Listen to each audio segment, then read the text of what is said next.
Russia's mercenary group Wagner has been arming Sudan's paramilitary rapid support forces via Libya. Evidence shows Wagner Group is supplying missiles to aid their fight against the country's army. In a statement, the RSF denied receiving aid from Russia and Libya. The Sudanese and the Libyan armies celebrated a successful joint operation Wednesday, April 19th, near the remote desert border between Libya and Sudan, having captured the Chevrolet garrison belonging to the rival Sudanese paramilitary rapid support forces, the RSF. But why is this garrison important, given how far it is from the existential fight in Sudan's capital, Khartoum? Because the fight in Khartoum is being influenced by what was happening at that garrison, a Russian resupply campaign backed by a key regional player aimed at turning the tide in Sudan's war in favor of the RSF, who have been a key recipient of Russian training and military aid.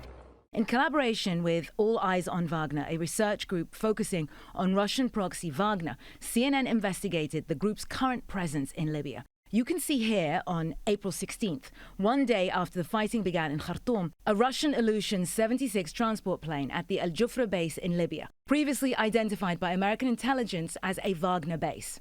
3 days later, this same plane is spotted by flight tracker aviation expert Gurjan, coming back from the Russian airbase in Latakia, Syria, before returning to the Libyan airbase in Khartoum. Images of that same plane began circulating online April 17th, heading in the direction of Sudan. Sudanese and regional sources tell CNN that weaponry was airdropped to the RSF within that time frame, April 15th to April 18th, to the Chevrolet garrison during a period of fierce fighting, boosting the RSF. The Al Khadim and Al Jufra bases, where the Wagner planes departed from in Libya, are under the control of Field Marshal Khalifa Haftar, who commands territory in the east of Libya.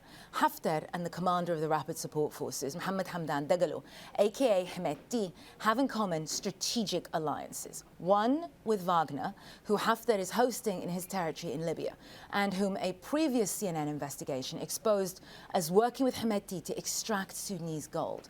A second with the United Arab Emirates, which tapped Hemeti to send forces to the conflict in Yemen and backed Haftar during the 2020 fighting in Libya. What does it all mean for the ongoing misery and conflict in Sudan? It means that both a regional Libyan General Haftar and a global player, Russia, are putting their thumbs on the scale, which raises the stakes for the region, for the global balance of power, and for the people of Sudan caught in the crossfire.